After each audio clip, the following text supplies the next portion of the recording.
Are you the famous photographer? Are you here for a shoot today? The woman in front of me is staring at me excitedly. It seems she knows that I am a photographer. We met at the beach. Despite playing in the sand with her family of 3, she seems very interested in what I have to say. It's nostalgic to think about my early days as a photographer when people didn't believe me, and I hardly got any interviews. When I told her that I was here for a photo shoot, she offered to be the subject without hiding her excitement. "But can you make sure not to show my child's face?" she said, pointing at a cute little girl. A girl of about 2 or 3 years old is looking at us with her round eyes. "Of course. What about the father?" When I asked, the father looked pale, darting his eyes around, and gave a non-committal answer. I guess it can't be helped. After all, the father, who is building a sandcastle with the girl, is my husband. My name is Monica. I am a 30-year-old freelance photographer. I often get called for school events and weddings in the neighborhood. I capture moments filled with smiles and friendship and convey them through my photos. It's not just about taking pictures, it's about sharing happiness by shaping memories and emotions. Capturing various moments of joy is my job and my passion. But there was an event that suddenly stopped the shudder of my life. My husband, Alex, was a busy businessman. He was involved in the development of leisure facilities and tourist spots and traveled all over the country. We couldn't spend much time together because of our busy schedules, but the time we did spend together was special. Even if it was just a little time, being with him and seeing his smile supported me.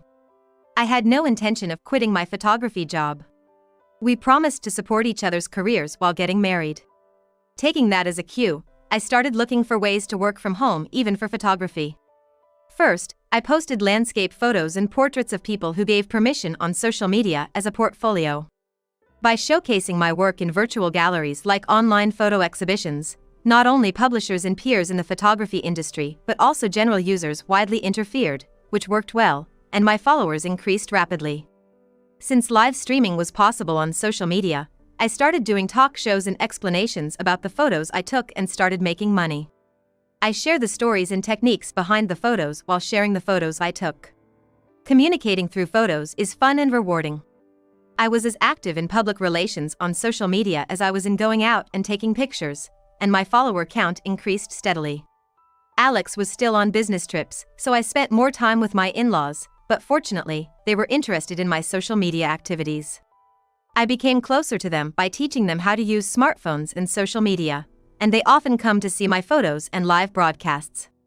Both are very nice people, and even when my husband is on a business trip, I don't feel lonely and spend fulfilling days. However, there was a significant void in our lives. That is, we didn't have children. We took tests many times, but we couldn't have children. Both of us wanted children, so the fact that we couldn't have children for several years after marriage cast a subtle shadow over our relationship. At first, my husband was encouraging and cooperative, but he got tired of the economic burden and the time-consuming hospital visits, and I could see that the distance between our hearts was gradually increasing. It didn't help that the project he was working on was reaching its climax, and he was flying all over the country and not coming back for 3 or 4 days. It was clear that he was becoming more and more indifferent to the treatment that had no end in sight, focusing more on his work. He started to show less consideration for me, who couldn't conceive, and started to talk more about his work. While I felt lonely, I tried to understand his busyness. But no matter how much I understood, our feelings did not come closer together. Yesterday I had a meeting with a client, and it seems that a new project is about to start. I think I will be staying overnight for a while from next week. My husband told me this as he took out dirty clothes from a large suitcase. I just came home a while ago, but I hurriedly started the washing machine. Alex doesn't do laundry, doesn't take his clothes to the cleaners, and ends up buying new shirts. He says this way he won't fail and it's faster, but I want to save money where I can. What about the hospital? That's impossible. I have to go directly, right? I can't leave work and I need a break next week. I sighed quietly so my husband couldn't hear. I had made a reservation at the hospital, but there was nothing I could do if he said he was on a business trip. I didn't want to cause trouble for my husband's company, and I was happy that his work was being appreciated. I didn't want to get in the way. But I'm also busy and it's tough. You are also going out for a shoot, right? Let's both do our best at work. Yes, Alex, take care of yourself too. I swallowed my words even though I was casually refused. Maybe Alex doesn't want children anymore. But I was too afraid to ask if that was the case. Should I accept this silently, or should I bring it up indirectly? My indecision was messing with my mind. I was good at conveying people's joy and sorrow through my camera. But now, I spend my days without noticing my own feelings. I felt like I was slowly being trapped inside the frame of a photograph. One day, I received a letter with a famous resort company's logo on a nice white envelope. It didn't seem like just a direct mail, so I hurriedly opened the envelope. Inside was a voucher for a luxurious hotel by the sea. And it seemed to be worth an amount for 3 people. I wondered why this was sent to me, and I felt a fluttering in my chest and immediately went to my husband. Alex, this came, do you know anything about it? Of course, I was not accusing or suspecting him. I was careful to ask naturally without sounding sharp. Alex stopped reading the newspaper and looked at me. He was expressionless, but he slightly narrowed his eyes and glared at me. I had never been looked at like that before, so I couldn't hide the sinking feeling in my chest. Oh, that. A colleague couldn't make it, so I made the reservation instead, and it was delivered here. It's nothing strange, so give it back quickly. He reached out his hand. Without saying anything, I handed over the envelope and voucher, and Alex quickly snatched it. However, when he looked at the addressee, he clearly looked uncomfortable and looked back at me. This is addressed to me, right? Don't open it without permission.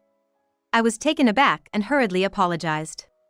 However, my husband, who works in sales, often receives various direct mails as a greeting. I was surprised that he was upset because I had been casually disposing of the ones that came to the house. I'm sorry, I didn't know if it was a direct mail, so I just checked. I'm here today, so you could have asked, right? Alex took the envelope to his room, and I couldn't inquire any further about the ticket. I was a little unconvinced about why he needed to book a ticket for his colleague, but I had no choice but to accept Alex's explanation. However, less than half a month later, another incident occurred. It was April, just before the long weekend. There was a memorial service scheduled at my in-laws' house, but suddenly Alex said he had to go on a long business trip. I was initially at a loss for words. A business trip? During the long weekend? In my line of work, I often get requests from families for landscape photos. But I had already taken time off for the memorial service.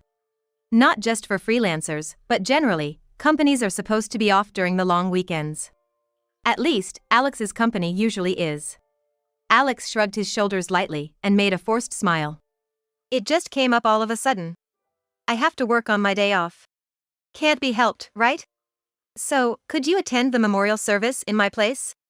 I knew he took pride in his work and was seriously committed to his career even before we got married, but there were increasing moments when work or business trips felt like a thorn in my side.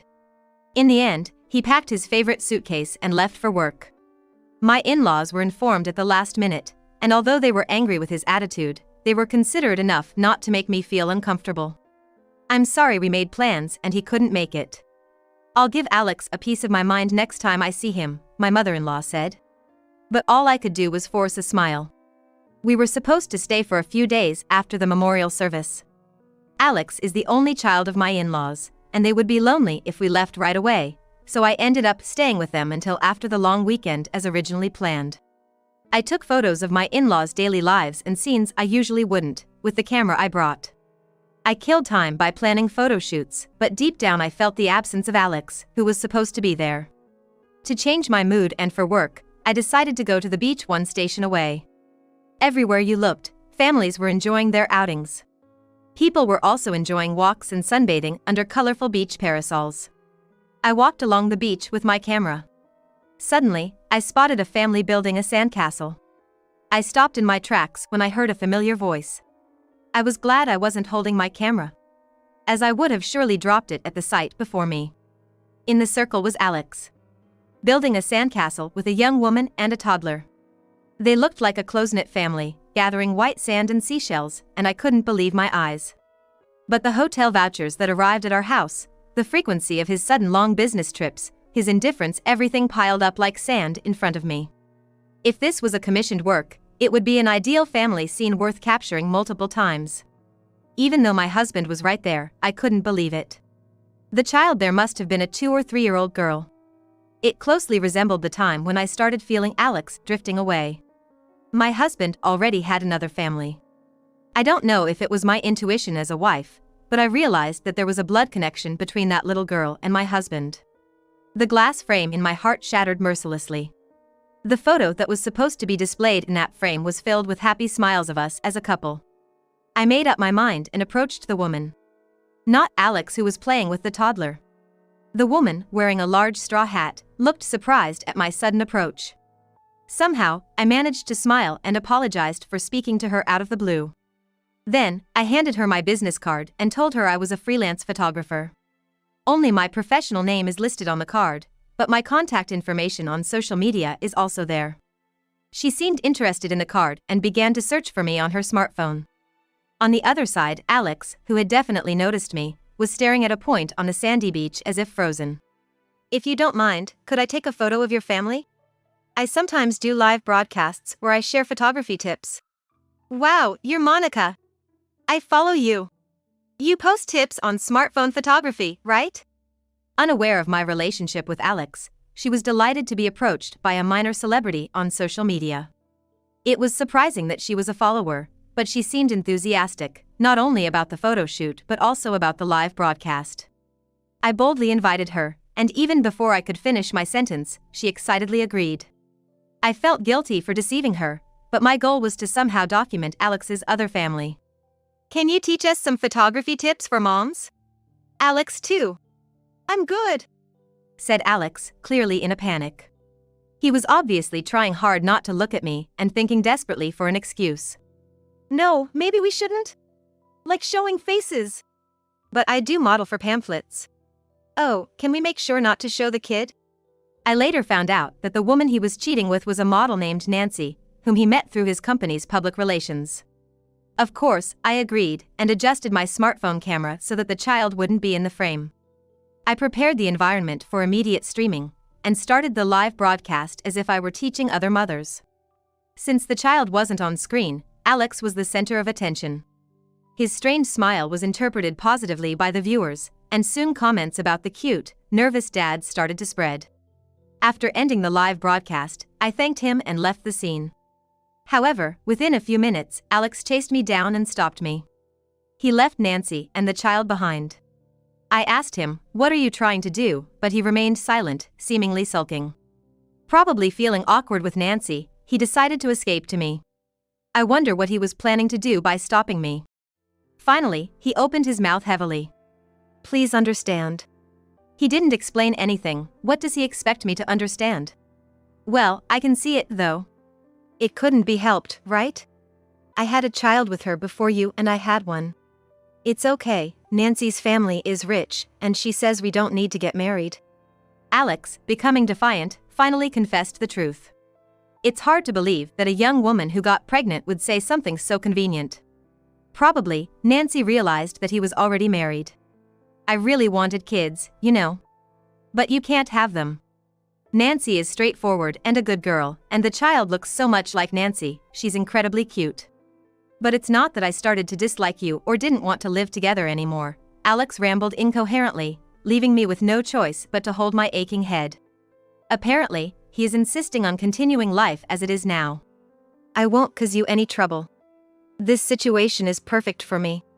Isn't it fine like this?" I should have argued that it's not fine at all. However, I felt so suffocated that I couldn't speak. In front of my silence, he seemed to feel as if he had persuaded me, and with a somewhat triumphant sigh, he tried to leave. But then, unexpectedly, 2 people rushed over. It was my in-laws. "What's going on? Who is that woman and child?" My father-in-law, his face red with anger, shouted. Alex flinched and was surprised by the sudden appearance of his parents. "Why?" "We saw it on the live broadcast notification. Who said you were on a long business trip? You didn't even come home, and now there's an unknown woman and child." My mother-in-law stepped in between us to protect me, and scolded Alex fiercely. I was also surprised. They had seen the live broadcast on social media, and realized that something serious was happening. They were shocked to see Alex, who appeared to be a couple with an unknown woman, and hurriedly drove over. Being questioned by his parents, he had no choice but to confess everything about his relationship with Nancy and the child. He received a strong slap from his mother, who called him a disgraceful son. My father-in-law glared at my husband with such a terrifying expression that I thought he might have punched him with his fist if my mother-in-law hadn't slapped him. My in-laws took me away, leaving Alex behind. Later, with their apologies and strong encouragement, I decided to get a divorce. Alex and his mistress, Nancy, had a thorough discussion about their affair, and I received compensation for the emotional damage caused by them, which seemed to settle the matter temporarily. However, as I hired a lawyer and started divorce proceedings, various facts came to light. First, Nancy was fully aware that Alex was married. The fact that she got pregnant, was understanding, and even said it was not necessary to get married, indicates that she was somewhat prepared to be in a relationship with a married man. She probably didn't bring up any issues not only because of money but also because she wanted to keep him as long as possible. On the other hand, she seemed genuinely unaware that I was the other person involved. When she found out that I was the one she had been following on social media, she was outraged and blocked me on all my accounts. Not only that, but she also started defensively posting on various message boards, which ironically only made it public that she was the mistress, causing me to receive an outpour of sympathy. She apparently also caused trouble at her parents' house because of the child she had with a married man. Being kicked out and almost losing her home, she audaciously thought about moving into my in-laws' house. Which, of course, they firmly refused. Next, more secrets about Alex started to surface. As I continued the investigation for the compensation claim, it turned out that there were countless women around him. In fact, he had been having affairs every time he went on a business trip, and there were multiple mistresses with whom he had relations several times. Some of these mistresses were found to be engaged or married. I decided to send the data of the live stream in question.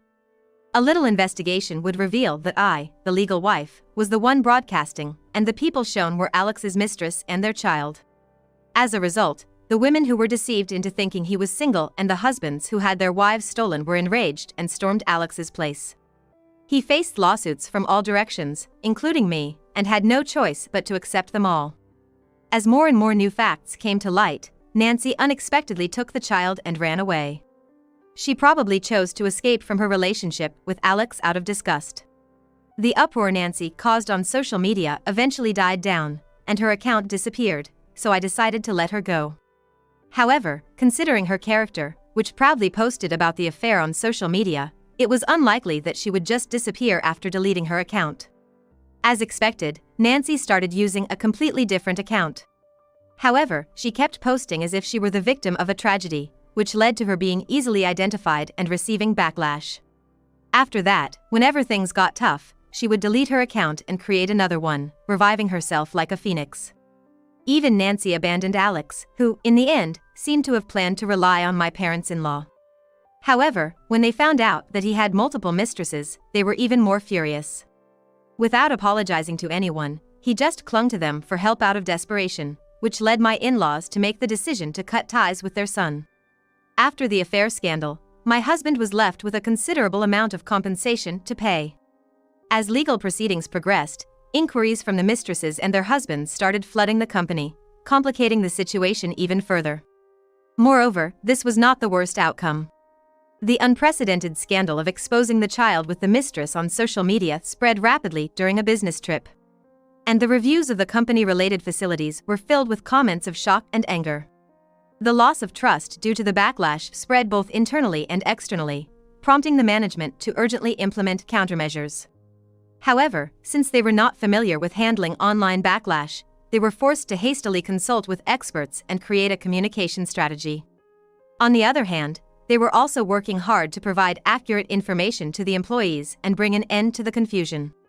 In the wake of this online scandal, a lot of inquiries and criticisms came from both inside and outside the company, and Alex's reputation plummeted rapidly. He became someone to be avoided at work, completely isolated within the company. In the uncomfortable atmosphere, the company quickly wished for his resignation, and Alex had to look for a new job. Technically, he was always able to do his job without any problems, and he had a good track record in sales. He was liked by the older generation who do not use social media, and he was quickly blessed with a new job. However, a person's basic nature does not change. Within half a year, he seems to have caused one trouble after another, such as making a pass at the director's wife or trying to expense the cost of a hotel he used on a business trip. He got fired, joined a new place, caused chaos in relationships there, got fired again, and now he seems to be in a loop of getting kicked out everywhere and moving from one church to another. On the other hand, even after the divorce, I still have a relationship with my ex-in-laws. They were always considerate, which has allowed me to live a peaceful life. The fact that I could end my relationship with Alex and start anew is all thanks to the support of my former in-laws. After the divorce, for a while, I found it painful to even take pictures of children. Although my ex-in-laws must have felt betrayed and hurt by their son, they made a conscious effort to show a harmonious front and support me. They made a lot of effort to help me believe once again that my relationship with Alex was not everything about our marriage. One day, I took a photo of my ex-in-laws having a calm conversation. I plan to make this photo the main feature of my upcoming online exhibition. They were quite embarrassed, but I think they will be happy in the end.